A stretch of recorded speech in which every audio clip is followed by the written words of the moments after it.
Alam niyo po, ang ating Panginoon, siyempre po, na meron po siyang standard.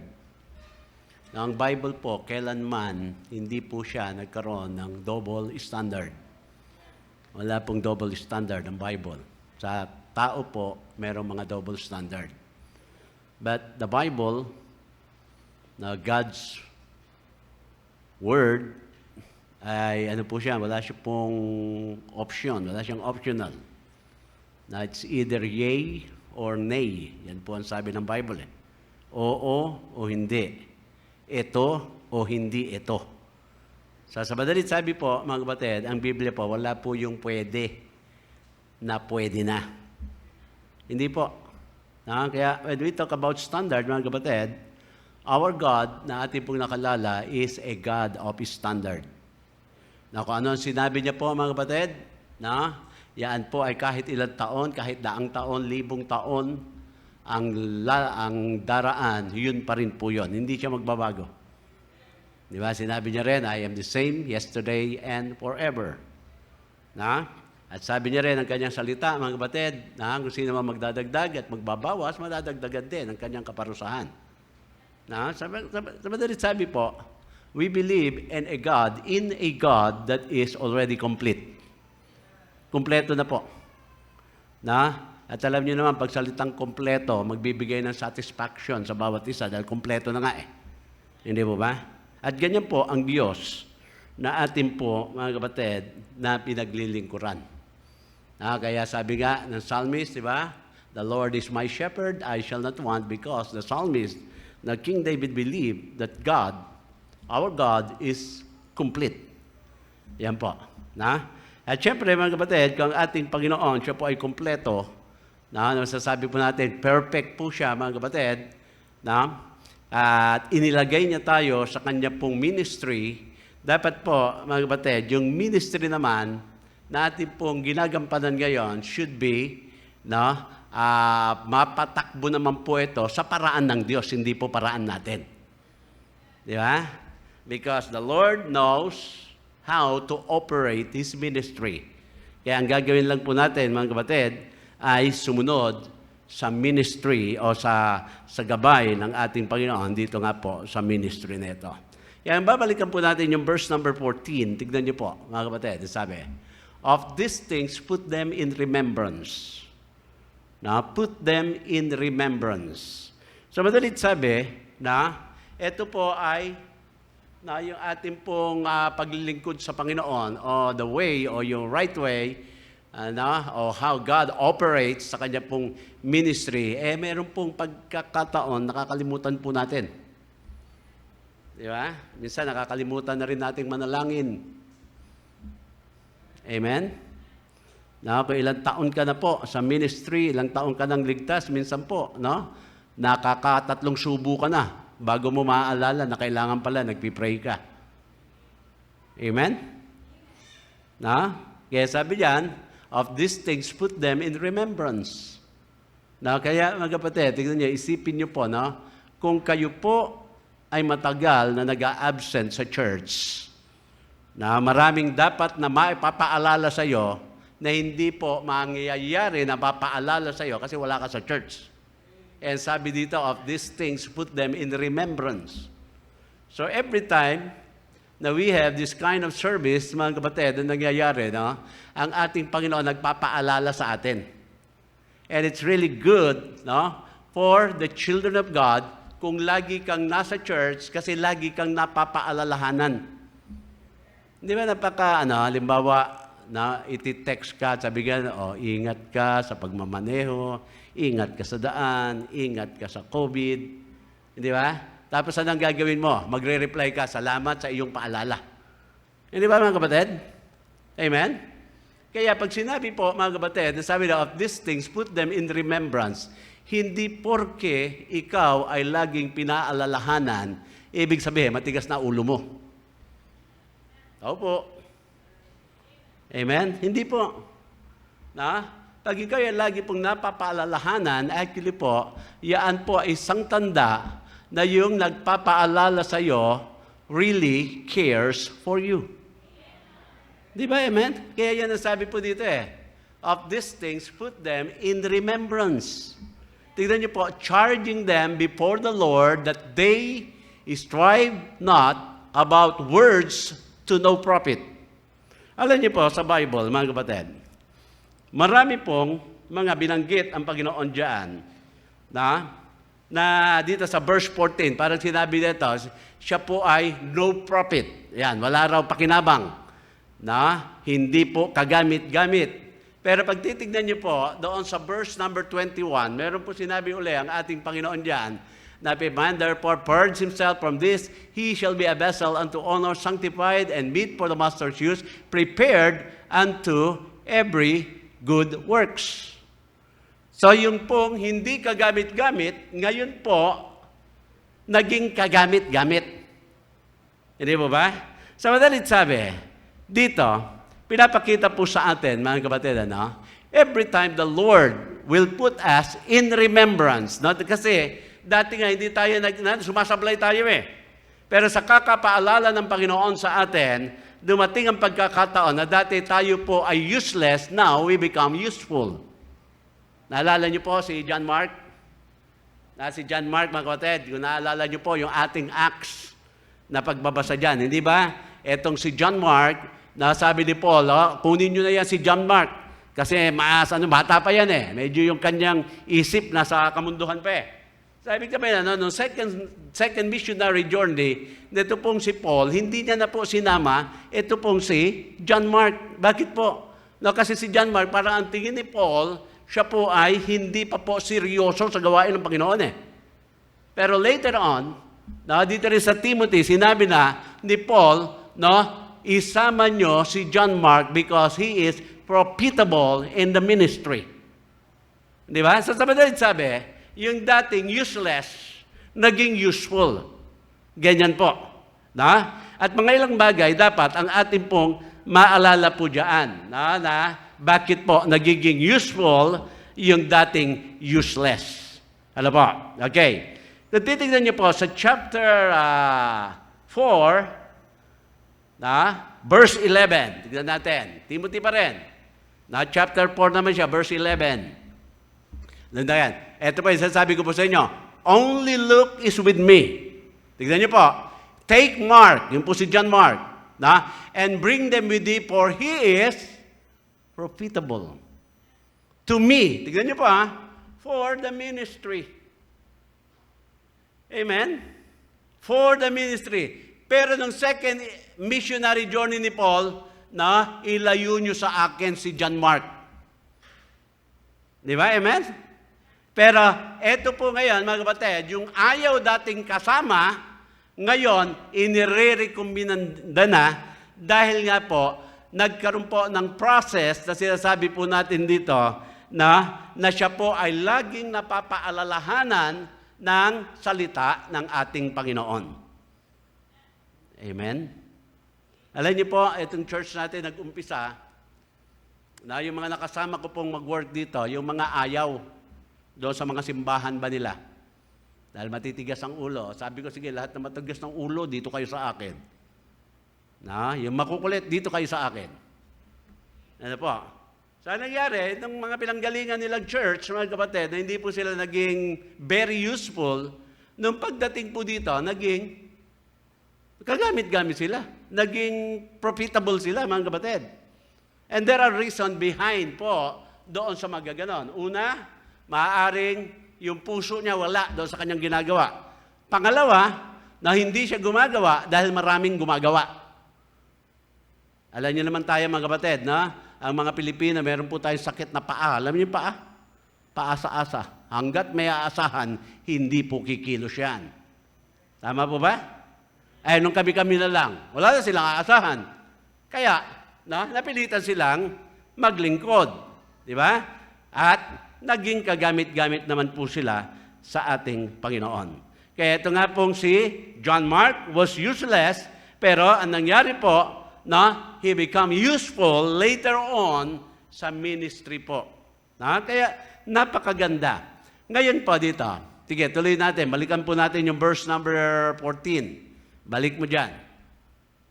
Verse 14. Okay. Sabi dyan, of these things put them in remembrance, charging them before the Lord, that they strive now about words to no profit. Yan po sabi. Bakit daw? But to the subverting of the hearers. Alam niyo po, na minsan, merong mga bagay-bagay na usap-usapan, na kunyari turuan, na kunyari, sabihin natin, palitan ng kaalaman sa salita ng Diyos. Ang nangyayari, na imbis na matuto yung mga naririnig, nakikinig, lalong na confused. Amen? Kaya mahirap mga kapatid, yung makikinig kayo ng mga nagdidebate, tapos hindi mo alam yung ground mo kung saan ka nakatayo, makukonfuse ka. Amen? Tayo pa naman mga Pilipino, minsan may nature po tayo na talagang madali tayong humanga. Noong una ko naririnig si Eli Soriano, hanga-hanga ako Bakit lahat ng tanong may sagot siyang talata ang galing naman ito. Ang galing naman ito. Di ba? Then later, makita mo, iba na pala yung tinuturo nito, iba na pala yung tinuturo nito. Bakit mo nalaman na iba? Kasi alam mo kung ano yung turo ng Biblia. Paano kung hindi mo alam? Di ba? Kaya yan po ang sinasabi niya. Verse number 15. Ito po. Sabi niya, verse 15. Study to show thyself approved unto God, a workman that needeth not to be ashamed. Rightly, tignan niyo po, rightly dividing the word of truth. Amen? Sa ibig sabihin, hindi ka lang nagbabasa ng banal na kasulatan. Hindi ka lang nagto 2 chapters every day ng Bible, kung hindi, yung 2 chapters na yan, pinag-aaralan mo rin. Yan sabi kasi, na study to show thyself approved unto God. Mga kapatid, yung talino ng tao, dapat po, hindi sa tao aapruban yan. Dapat ang talino mo, inaaprubahan ng Diyos. Amen? Maaring magaling ka, o sabihin natin, ikaw ay mga highest honor sa tao. Pero ang tanong, highest honor ba rin kaya tayo sa Panginoon? Tao po. Di ba? Mas maganda pa rin ang papuri ng Diyos kaya papuri ng tao. Di ba? Naalala niyo, nung nagturo ang Panginoon doon sa Sermon on the Mount tungkol sa panalangin, sabi niya, wag kayong maging katulad ng mga hipokrito na pag nanalangin, gusto nilang marinig, tumatayo sa mga corners po yan, sa mga kanto, at talaga naman maglalagay pa ng loudspeaker, at pagagandahin pa ng maigi ang kanilang mga boses. Na pag nanalangin, Panginoon, pinalalaki talaga mga kapatid talagang kaaya-aya pakinggan. Pero ang sabi ng Panginoon, ano ba ang gusto nyo? Papuri ko o papuri ng tao? Amen? Kaya yan po, sinasabi po rito approve unto God, a workman that needeth not to be ashamed, rightly dividing the word of truth. Amen? Ano po ibig sabihin nun?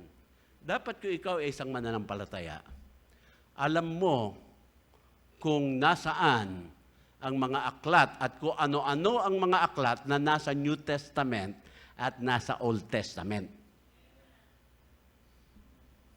Amen?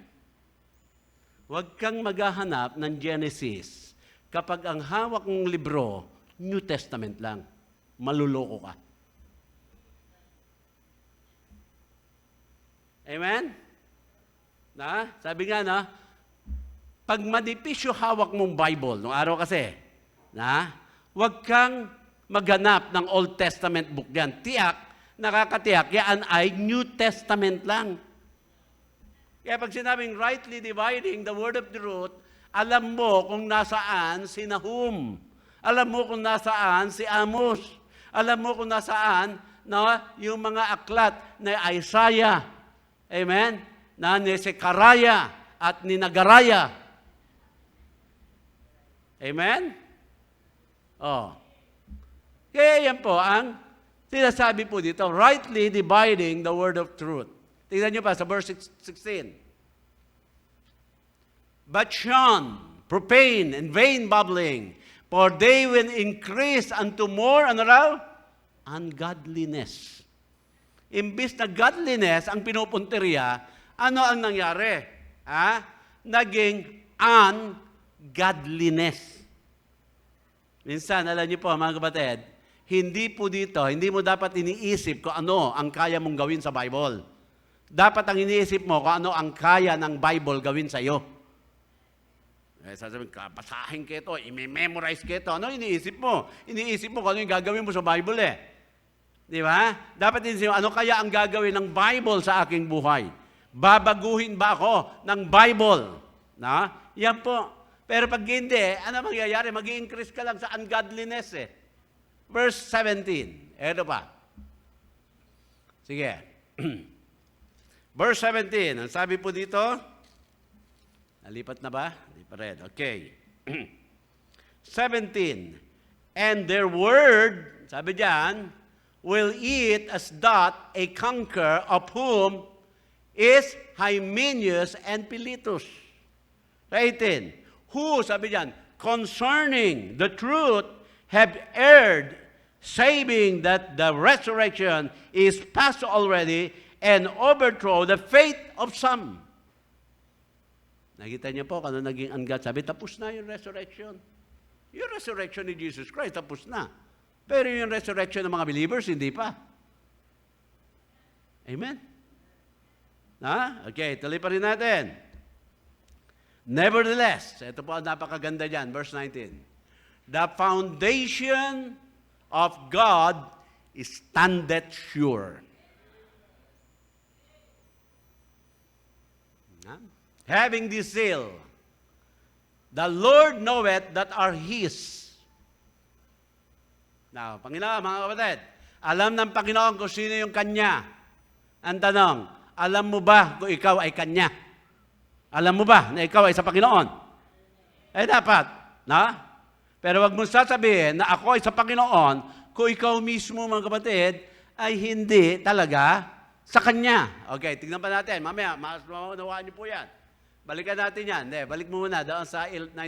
Nevertheless, the foundation of God is standeth sure, having the zeal, the Lord knoweth that are His, and let every man, tingnan niyo po, that nameth the name of Christ depart from iniquity.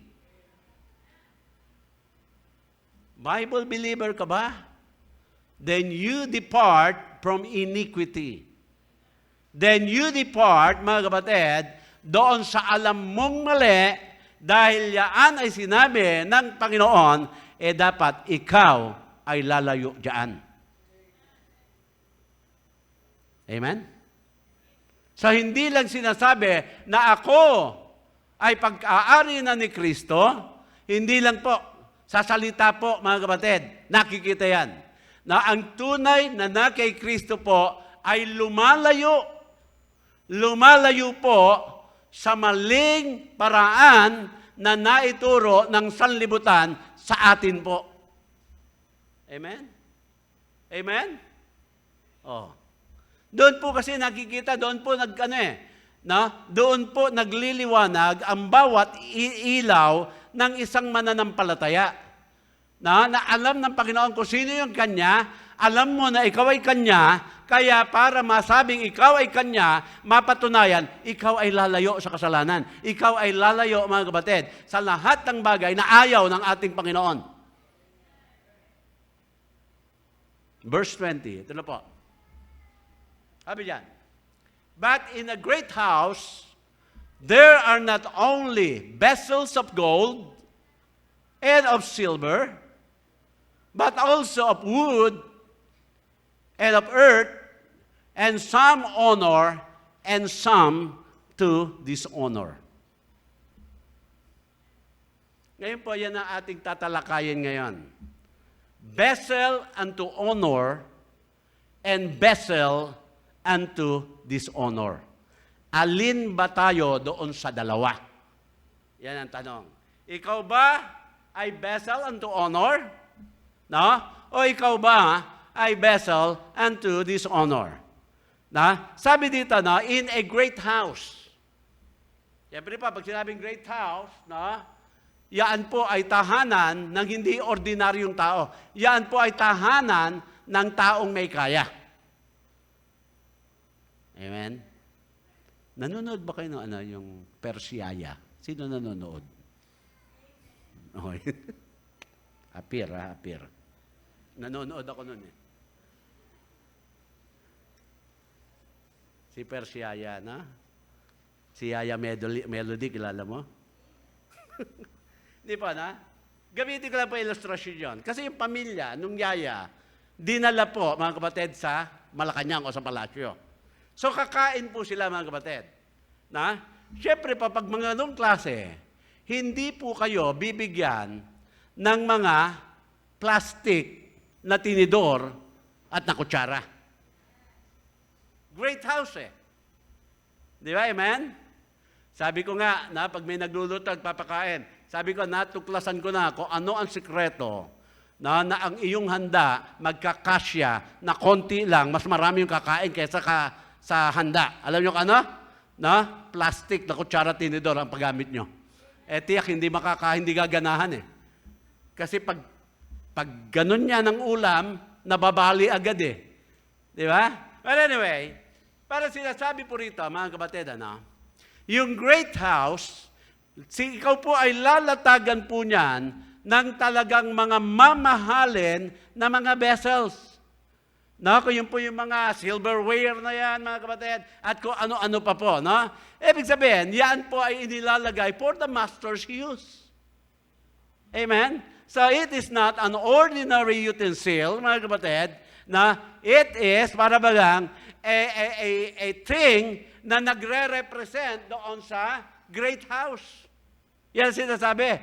Pero, meron din mga vessel sa dishonor. Ano po yon? Yung mga wood, yung mga earth, ibig sabihin, yung mga banga siguro ito, na actually po, sa great house, hindi po yan nilalatag hindi po yan inilalagay kapag merong mga guests. Ano ba minsan po lahat ng mga basura, lahat ng mga patapon na doon nila inilalagay eh. Sa madalit sabi, tingnan niyo po, dalawang klase ang mga mananampalataya. Yung mananampalataya na kagamit-gamit for the master's use at yung mga vessel and to honor yung mga mananampalataya na ang iba dyan ay professing Christian lamang at hindi talaga ligtas. Amen? Amen? Kaya yan po ang dati atin po makikita. Sabi nga po rito, para bagang yung vessel unto dishonor, syempre po, dishonorable yan eh. Hindi siya gagamit-gamit. So, ang hindi po gagamit-gamit, mga kapatid, hindi po talaga ginagamit ng master. Amen? At ang malungkot nga sa buhay ng isang mananampalataya ay yung ikaw ay hindi magamit. Amen? Alam niyo, nagbibiro ako, sabi ko gano'n, promotion po, magpabaksin lang kayo, may premyo. Ano ang premyo? 1 buwan kayong pwedeng mag-backslide. Biro nyo, 1 buwan kayo hindi masisermonan? Ang tanong, gusto nyo ba yun? Ayaw nyo. Di ba? Amen? Dahil gusto nyo talaga mag-attend.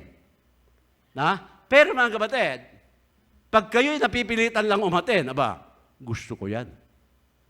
Biro mo, nagkaroon ako ng lisensya, huwag umattend, at hindi ako makaka-attend, na hindi ako nagkakaroon ng guilty feelings, kasi premyo ko yun eh. Amen? Mali pa rin, mga kapatid. Pero ganun pa man, sinasabi dito, ang goal po natin, syempre, ang gusto po natin, tayo po yung vessel unto honor, fit for the master's use. Yun dapat. Kaya tignan niyo sa verse number 23. Verse 23. Verse 23 ba yan? Dali. 21 pala, 21. Yan. Inom muna ako. Kaya dito po, what it is to be a useful vessel. Ano po ba yan? 3 bagay po makikita natin diyan sa verse number 21 na yan. Una, it is sanctified. Kaya sabi po, balik mo yung verse 21. Ano sabi niya sa verse 21? If a man therefore purge himself from this, he shall be a vessel unto honor. Ano yan? Sanctified. Ibig sabihin, mga kapatid, ang sanctified, ikaw po ay separated. Ikaw po ay ibinukod ng Diyos for God's use. Yan po ang sanctification You are set apart. Una po, set apart po tayo mula sa mundo ng kasalanan. Pag ito ang mundo ng kasalanan, ito siya, set apart po tayo, binukod tayo ng Panginoon para magamit niya. Inalis niya tayo sa kasalanan, binukod niya tayo para magamit niya, mga kapatid. Amen? Sa madalit sabi, na lahat ng ginagamit ng Panginoon sa kanyang gawain ay mga taong makasalanan na kanya lamang pinatawad. Amen? Yan ang una. Ano po? Number 1, sanctified. Number 2, meet for the master's use. Ano po yan? The master employs it for his good purpose or purposes. Yun po, ang nakita natin sa verse number 21.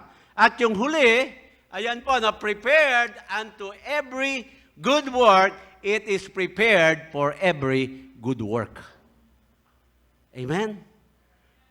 Kaya kung gusto niyo po maging useful vessel, then yan po. Dapat ikaw po ay sanctified. Ibig sabihin, talaga pong naayos na, he that nameth the name of Christ depart from iniquity. Kaya mga kapatid, tignan niyo, araw, may mga young people tayo na dito. Pero yung iba wala na, nag-abroad na sila. Para naming malagay o yung maibalik sa gawain, yung mga nanlalamig ba? Halimbawa, si Brother Rabbi, nanlamig na siya, panaka-naka na lang yung kanyang pag-attend. So dati siyang faithful, dati siyang active, mga kapatid. Yung lang dumating, yung panahon, nanlamig. Sabi niya, bisita-bisita namin. Tapos, ang ginagawa namin para magbalik, lalagyan po namin, bibigyan uli namin ng katungkulan ba? O Rabbi, ikaw ay ganito, ikaw ang magiging presidente ng young people. Alam niyo po, hindi effective Babalik sila because of the position. Because they were given responsibility. Hindi po yun ay mga vessel unto honor. Hindi Dapat sanctified po siya. Sabihin, ang inilalagay sa posisyon, kung makita po natin yung mga sinabi, doon po, sa Acts chapter 7, nasabi yan, merong good report, di ba? Faithful, punong-puno, sabi, filled with the Holy Ghost, with good report. Ganyan po. Sila Stephen, ganyan ang mga naging qualification po nila. Ibig sabihin, ito po ay mga sanctified, sila po ay inihanda ng Panginoon for the master's use at syempre po sila ang mga gagawa ng tamang gawain sapagkat sila ay mga vessel unto honor.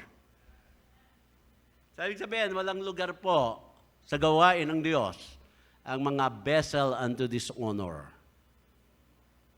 Amen? Gusto mo ma-involve sa gawain ng Panginoon? Sabihin mo, Lord, ituwid mo ang aking buhay para ako maging blessing. Hindi maaari, mga kapatid, na ikaw po ay magtuturo. Tapos yung itinuturo mo, hindi naman nakikita sa iyo. Amen? Mahirap po. Sabihin, umattend kayo lahat. Tapos ikaw, hindi uma-attend. Wala pong walang epekto ba? Amen? Minsan nagbubumirang, mga kapatid Pag sinabi po dito, ang fit for the master's use, talaga po, dapat tayo ay kagamit-gamit. Kaya if you are in the position of leadership, dapat po, mga kapatid, talagang, kung ano yung gusto mong maging, yung mga nasa ilalim mo, dapat nakikita po sa iyo yan. Amen? Ewan ko kung anong taon noon, chinalis ko po ang church. Sabi ko okay, church? Sabi ko, sa buong isang taon, hindi ako tatanggap ng speaking engagement ng araw ng linggo. Dahil, mga kapatid, ayaw ko sa church at gusto ko wala ring mawawala sa inyo sa araw ng linggo. Tiniis ko po yun. Sabihin nyo, bakit nyo tiniis? Mga kapatid, pag siyempre nagpupunta kami sa ibang simbahan at nagpipreach, may love gift po yun eh. Extra blessing po naming mga pastor yun. Minsan malalaki talaga, mga kapatid. Pero yun po, we are willing to give up or sacrifice para lang i-challenge yung mga tao. Buong taon po yun. Wala. Pag may mag-i-invite sa akin, sasabihin ko, hindi ako pwede ng linggo. Kung gusto nyo, Sabado. Amen. Naging effective. Kasi yung mga tao sumunod eh. Amen? Amen? Yun po. Ang sinasabi po rito, mga kapatid, na kung ikaw ay vessel unto honor. You are in the leadership, then make yourself a leader. Show yourself you are a leader. Sabi, leader ka eh. Diba? Kung saan ka pupunta, susunod lang yun sa'yo eh. Yung mga taong yun nililid mo eh. Ngayon ang tanong, nililid mo ba sila para mag-improve ang kanila pong spirituality? Dapat ganun lahat. Amen? Amen? Kaya yan po ang sinasabi po rito sa atin. Okay. Now, yung ministry po kasi is not a place to work on yung mga unsanctified na mga tao. Hindi po. Yung mga dishonor na vessel na hindi po yaan ang lugar para sa kanila. Dapat po talagang naiwalay tayo for the master's use. Hanggang hindi ka po, mga kapatid, naalala ka, ito pa po, noong araw yung choir, na hindi pa siya God's heritage noong araw eh. Na ako pa lang ang nagli-lead sa choir noong araw. Sabi ko, kayong mga choir, eto lang ang ating usapan. Kung alam mo na hindi ka nakarapat-dapat kumanta sa choir, magsalita ka lang. No question asked. Ibig sabihin, alam na namin kung bakit ka umaayaw. Kasi hindi ka vessel unto honor. Amen? Amen? Kaya makikita mo matitira, talagang yun ang talagang naglilingkod sa Panginoon. Yun ang mga may puso sa Panginoon. Naroroon sila because of the ministry, not because of the position. Yun po dapat di ba? Amen? Amen? Kaya yan po ang pinapakita po sa atin dito. Okay. Ngayon, eto pa, now what are the characteristics of a useful vessel? Number 1. Bilis na po ito. Biblical fidelity sa verse 14. Na ang sabi yan, of these things put them in remembrance, charging them before the Lord, that they strive not about the words to no profit. Ibig po sabihin, ang isa po sa mga characteristic ng isang useful vessel, mga kapatid, ikaw po ay hindi nagbabago sa iyong paniniwala sa salita ng ating Panginoon.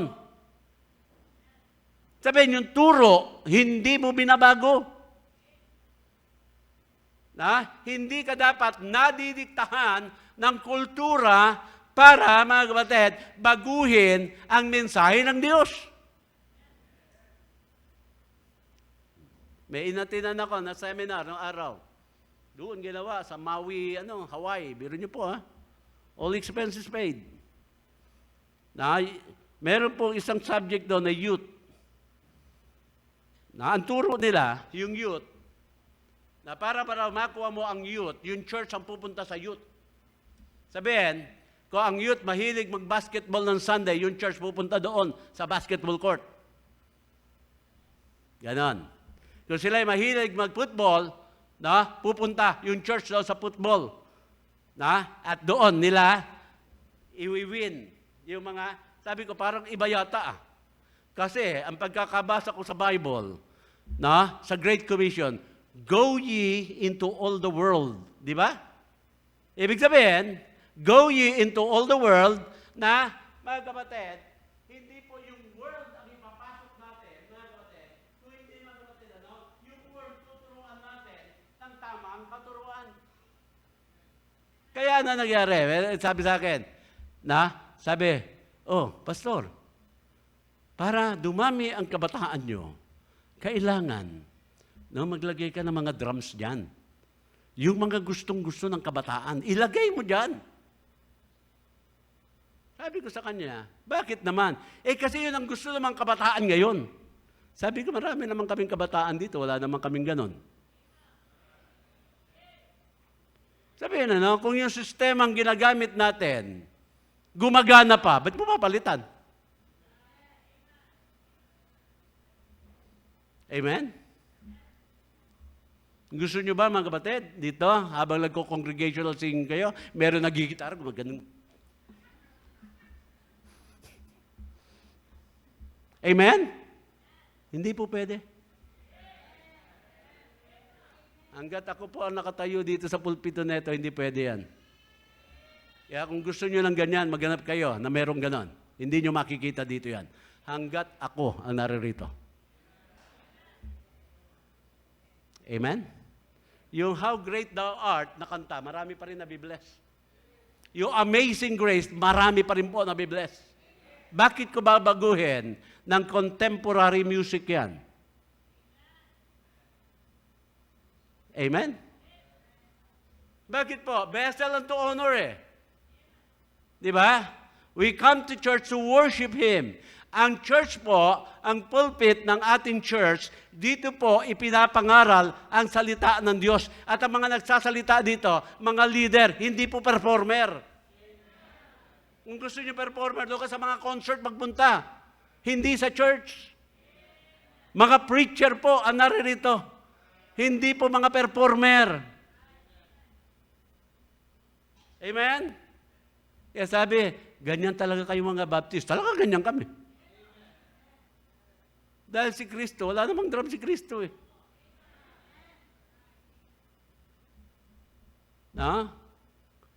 Meron ba sinabi si Kristo na sige, gayahin nyo yung mga gawi ng mga kabataan ng sanlibutan para makuha nyo sila. Hindi po.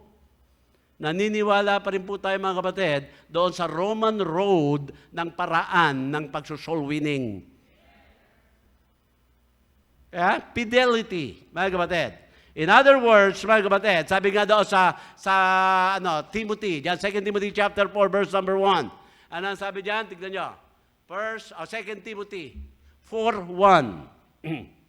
Sabi yan, I charge ye therefore before God and the Lord Jesus Christ, who shall judge the quick and the dead at His appearing. Verse 2, sabi diyan, preach the word, be instant, in season, out of season, reprove, rebuke, exhort with all long-suffering and doctrine.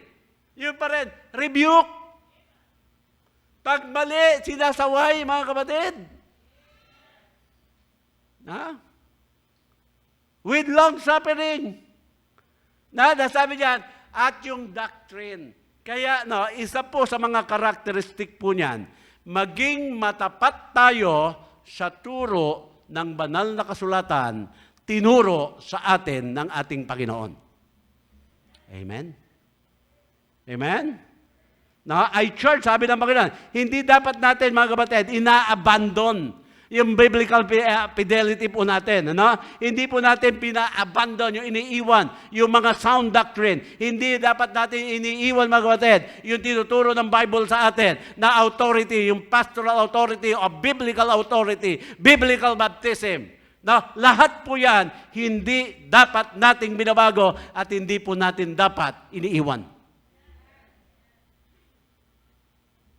Naalala ko yung tiyahin nila Brother Hill, yun nasa Amerika. Minsan dumalaw dito. Nung wala pang pandemic.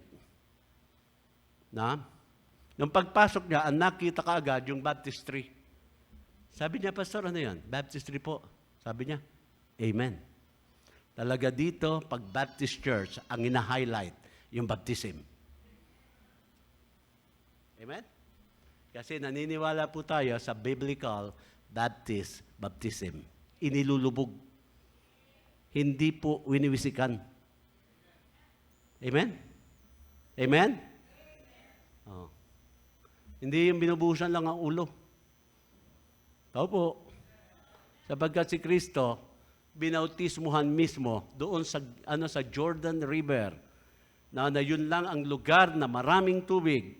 At ang sabi, He went in unto the water. Pagkatapos, He went out of the water. Dito bubog. Amen? No? Yan po ang sinasabi, hindi dapat natin ina-abandon yan. Ano po? No? Kasi sa bawat doktrina na atin po, mga kapatid, aabanduhanan, meron po yung mga consequences eh. Kaya we still hold the King James Bible. Ayaw natin ng mga ibang translation kasi nawawala yung pagka-Diyos ni Kristo. No, yung lordship niya po, nawawala yan eh. Kaya mga kapatid, ayaw natin yan. Kaya isa nga po, sa mga characteristic na yung ating pong doktrina, dapat po matapat tayo po dyan sapagkat yan ay hindi lamang basta doktrina ng Baptist, yan po ay katuruan ng Biblia. Katuruan ni Kristo. Pangalawa, ano sabi dyan? Stay away from the kind of people who is a bad influence. Amen. Hindi ba yan yung sinabi ng Psalm chapter 1? Tignan niyo po. Blessed is the man that walketh not in the counsel of the ungodly, nor standeth in the way of sinners, nor sitteth in the seat of the scornful. Amen? Kung ikaw gusto mo talagang maging vessel unto honor, huwag kang babarkada sa mga tao na wala namang kinalaman sa salita ng Panginoon. Dahil wala pong magandang i-advise sa iyo yung mga yan. Napabarkada ka, ano nangyari sa iyo? O di napasama ka. Nung college po ako, napabarkada ako sa mahilig mag-inom ng alak ba. Kaya 4 years lang yung course ko, na 6 na taon na ako nag-aaral, di pa rin ako nakakatapos. Nung last part, nung mga 1980, na-save na po ako, nabarkada naman na ako doon sa mga mahihilig mag-aral. Yung mga matatalino mahilig mag-aral. O di lagi na ako pasado. Bakit? Matalinaw eh. Hindi po. Nahawa ka doon sa kanila pag-aaral. Kasi, yun ang nasamahan mo eh. Yung unang nasamahan mo, walang ambisyon sa buhay. Hindi nila nakikita yung kahalagahan na nakapag-aral at hindi. Kaya yun po, bara-bara ang buhay. Di mo ba? Kaya yung sinasabi po rito, kung ikaw ay vessel unto honor, lumayo ka doon sa magbibigay ng pangit na impluensya sa buhay mo. Kaya kung ikaw nararamdaman mo ng lalamig, barkadahin mo yung mga faithful. Yung mga active sa church para mahawa ka. Pangatlo, ano pa po? Na characteristics ng vessel, o useful vessel, a clean heart. Verse 22. Verse 22 po. Ano sabi diyan? Flee youthful lusts, but follow righteousness, faith, charity, peace, with them that call on the Lord out of a pure heart. Ano po ba yung mga pure heart? Pag sinabing pure heart, mga kapatid, lumayo ka sa mga youthful lusts. Yung mga pita ng mga kabataan. Ano ba ang mga gusto ng kabataan ngayon? Mapusok. Ako po. Amen? May mga baby, nagkakaroon na kaagad ng baby. So baby having babies. Amen? Ang tawag ngayon dyan, teenage pregnancy. Youthful lust po yun eh. Ano pa po? Yung mga drugs. Ano pa po? Yung mga gimmick-gimmick. Ano pa po, mga kapatid? Yung mga happenings. Ano pa po? Yung mga makamundong paraan na ang sabi ng kabataan, ito ang nagpapaligaya sa amin. Sabi diyan, layuan. Kasi hindi ka magkakaroon ng clean heart, no? Kung yung lust ng kabataan nasa iyo. And by the way, mga kapatid, nung sinabi po ni Paul na flee youthful lust, yung pong sinasabi niyang youthful lust na yun, hindi lang pangpata yun, pangkalahatan yun. Kasi kahit matanda ka na, may youthful lust pa rin. Amen? Di ba minsan mapapanood nyo sa news? Lulo na, kumakarga pa ng shabu. Lulo na, nagsashabu pa. Di ba, amen?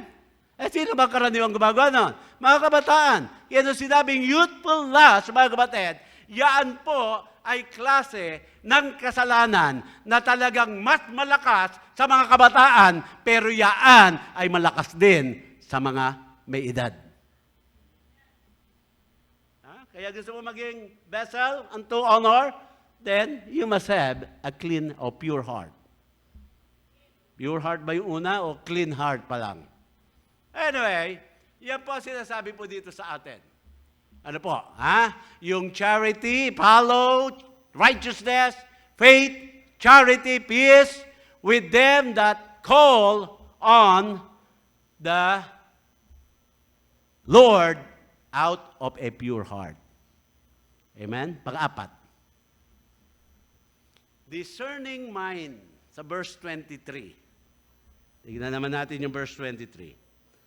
But foolish and unlearned questions avoid, knowing that they do gender stripes. Amen? Kasi mayroong mga foolish question minsan eh.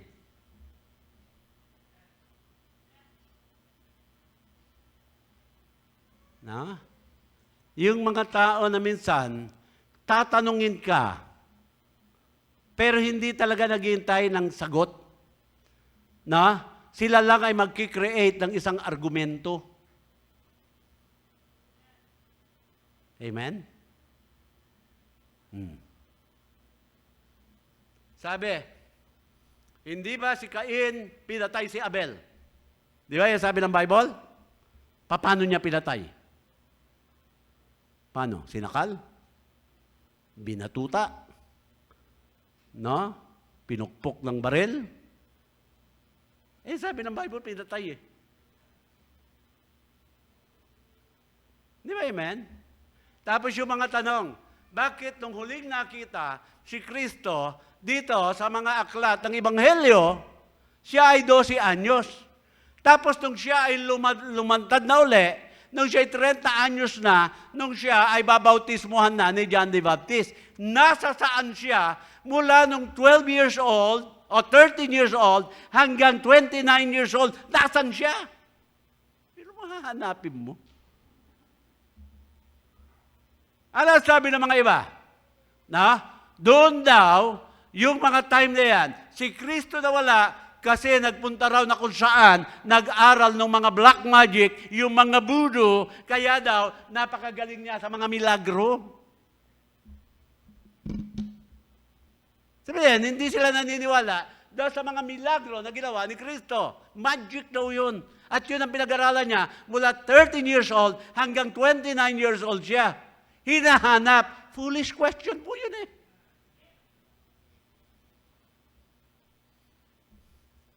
Ba't po aalamin yun? Wala kang record. Kaya sabi po, Deuteronomy 29:29, yung mga secret things belongs unto the Lord.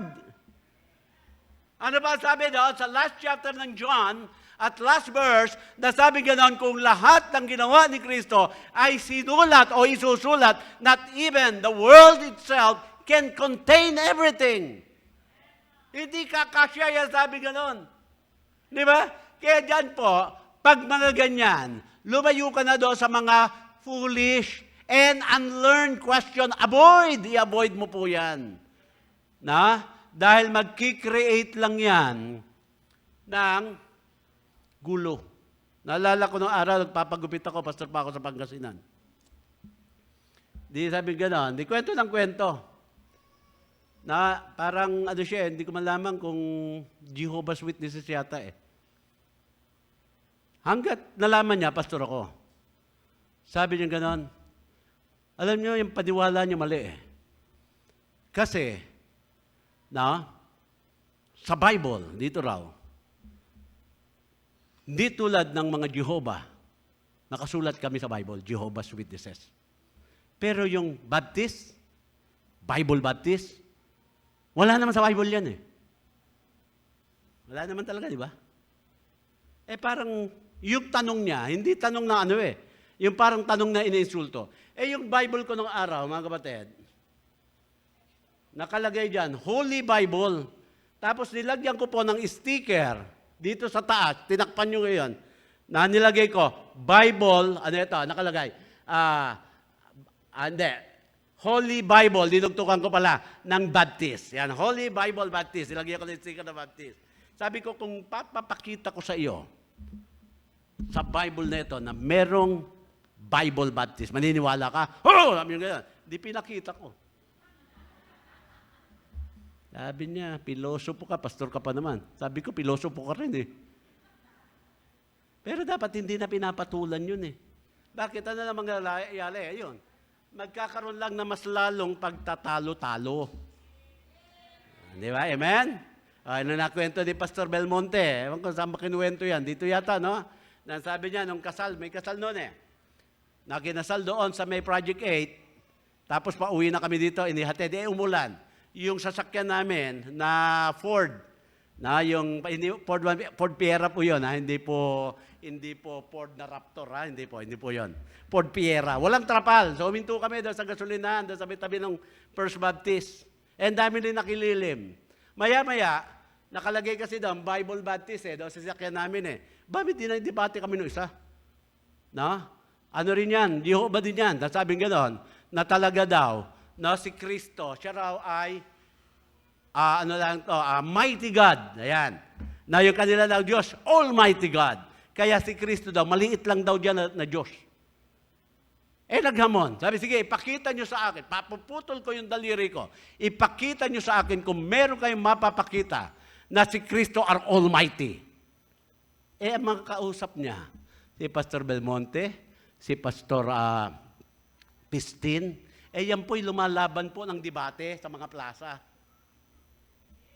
Di pinakitaan siya doon sa Revelation na Alpha and Omega, the beginning and the last, the Almighty. Dito may klop, sabi, sige, putulin mo na yung daliri mo.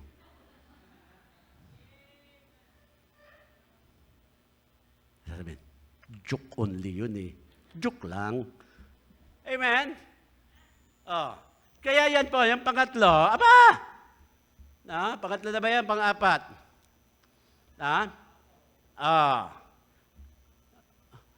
Ayun. Yung magkaroon tayo ng discerning. Sabi doon sa verse 23 nga. Di ba? Na-avoid natin yung mga foolish and unlearned questions. Okay, panglima. Na characteristic. It is a gentle manner. Verse 24. And the servant of the Lord must not strive. Ayun. Tao po, hindi dapat kayo nakikipagdebate. Hindi kayo nakikipag-away. Amen? But be gentle. Ano raw? Unto all men. Kahit yung gustong-gusto mo ng batukan, be gentle. Yan, may mga tao talaga, pag tinanong ka, maasar ka eh. Gusto mo sapakin agad eh. Pero sabi niya, be gentle unto all men, up to teach, eto pa, patient. Amen? Kaya ano pa sinasabi sa atin dyan? Tayo ay magkaroon po ng yung manner. a gentle manner. Naalala ko noong araw,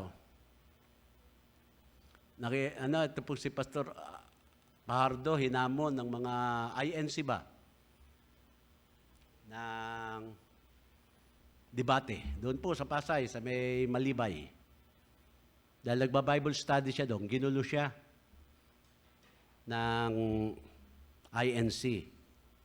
Na ang mga tinuturuan niya, sila Pastor Sauco, hindi pa po pastor yon, hindi pa nga rin save eh. So, hinamon siya. Sabi nga, tigil mo yan. Sabi ng INC. Magdebate tayo. Sabi ng ganun ni Pastor Pahardo, ayokong lumaban sa iyo. Kung gusto mo, tawagin mo yung ministro nyo, doon ako haharap. Doon ako makikipagdebate. Sabi nung INC, sabi, tatawagin ko pa yung ministro ko, sa akin lang, kulang ka pa. Ganun, yabang eh. Hindi. Sabi nga, tawagin mo yung ministro mo. Doon ako haharap. Tapos biglang sabi, INC, ako ang ministro dito eh. Kaya sa akin ka humarap. Sabi nga, di lalong ayaw ko humarap sa iyo. Sinungaling ka eh. Ganyan ba kayo mga INC, sinungaling? Sabi mo kanina, hindi kayo sabi. Doon pa lang natalo na eh. Sila Pastor Sauco, ang dami niyan. Sabi, kayo mga INC, sinungaling pala kayo eh. Ministro pala kayo. Sabi niya, hindi kayo ministro eh. Doon pa lang talo na. Walang debate, mga kapatid, talo na. Yung ministro na yon inilipat sa ibang parokya. Natalo eh. Ganun po sila, pag natalo ka, lipat ka. Di ba? So, mga kapatid, hindi dapat tayo nagkikipagtalo. Amen? Ando pa rin yung manner. Yun po, yung mga vessel unto honor. Ano pa po? Pang-anim. Pang-anim. A humble spirit. Verse number 25. Verse 25.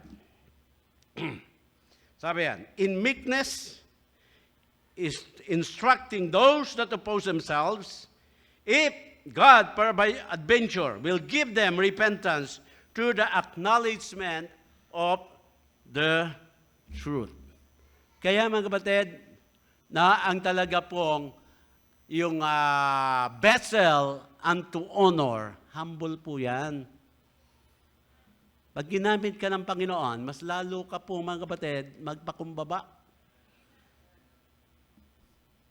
Minsan, pag si Tatay Jack ang nagsasalita, si Pastor, ganun, sabi ko, Lord, huwag mo na pahayaan, baka lumaki yung ulo ko sa kakapuri ni Tatay Jack.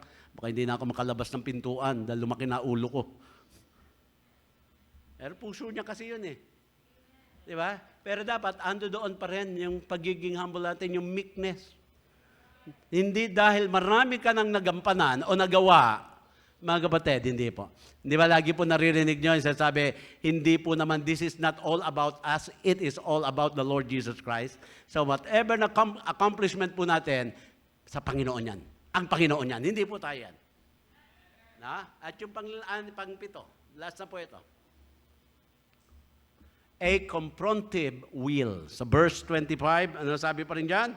In meekness, instructing those that oppose themselves, if peradventure will give them repentance to the acknowledgement of the truth, and that they may recover themselves out of the snare of the devil, who are taken captive by him to his will. Pag sinabi pong confrontive, pag mali, kailangan talaga mga kapatid, sasabihin natin mali ang ginagawa. Hindi po tayo nagkukonsinti. Di ba? Amen? Ganyan po ang mga vessel unto honor. Ano naman, mga kapatid, yung vessel unto honor, di baligtadin mo lang lahat yung pito na yon. Amen? Kaya napakaganda, no? Pag sinabi po rito, ikaw po ay fit for the master's use. Para bagang, di ba? Kahit sino ang damputin ng Panginoon sa atin na ma-accomplish yung purpose ng Panginoon. Hindi na siya kailangan mamili eh. Hindi po, no? Lahat. Eto po, si Alisa, pwede na yan. No? Eto po, si Alex, pwede na yan. Hindi po titignan pa isa. Sandali, medyo hindi pa kompleto to. Meron pang konting fine-tuning ito. Huwag mo na yan. Hindi po ganun. Pag sinabing fit for the master's use, Para nandoon tayo sa mga shelves ng Panginoon, hahatakin niya kahit alon dyan, kahit sino dyan. At pag yan ay inilatag, kagamit-gamit agad yan. Yun ang goal dapat natin. Amen?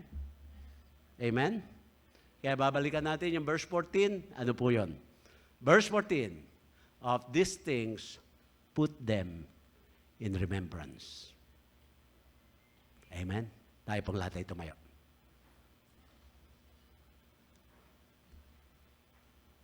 Pinaalala ng Panginoon sa atin ngayon yan, naway maalala natin yung ating pong naging pagkukulang. Mapagpala namin Diyos, salamat po sa mensahe na amin po na pag-aralan. Tuloy ka po namin, Panginoon, nilalapitan sa pagkakataong ito. Salamat po, minsan pa, sa paalala. Naway, Panginoon, ito nga po'y patuloy na mag-usap po sa amin.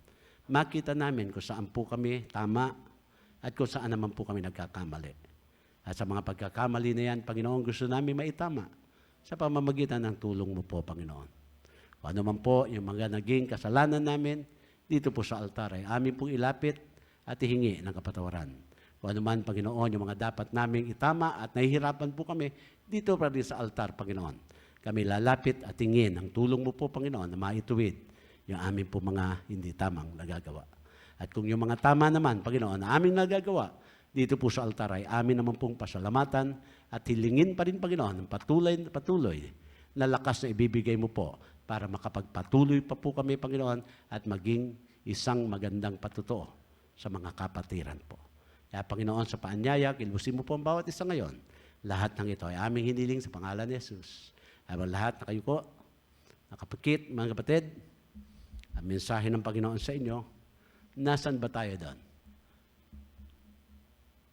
Vessel unto honor, or useful vessel, or useless vessel. Kung naman po, yung alam natin na dapat pa nating ituwid sa tulong ng Panginoon, o pasalamatan sa Panginoon, ali po kayo dito ngayon sa altar po natin. You come. Amen.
Salamat po, Panginoon, sa pagtugon ng inyo pong mga anak sa mensahe.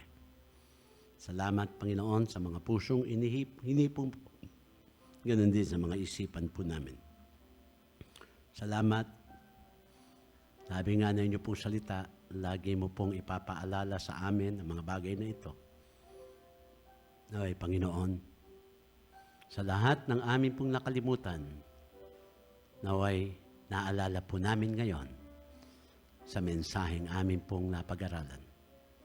Sa inyo pong aklat, Panginoon, na kung ano dapat ang nakikita sa isa pong useful vessel o kagamit-gamit ng mga anak mo po, Panginoon. The Lord, ano man po ang pinanalangin na inyo po mga anak ngayon dito sa altar.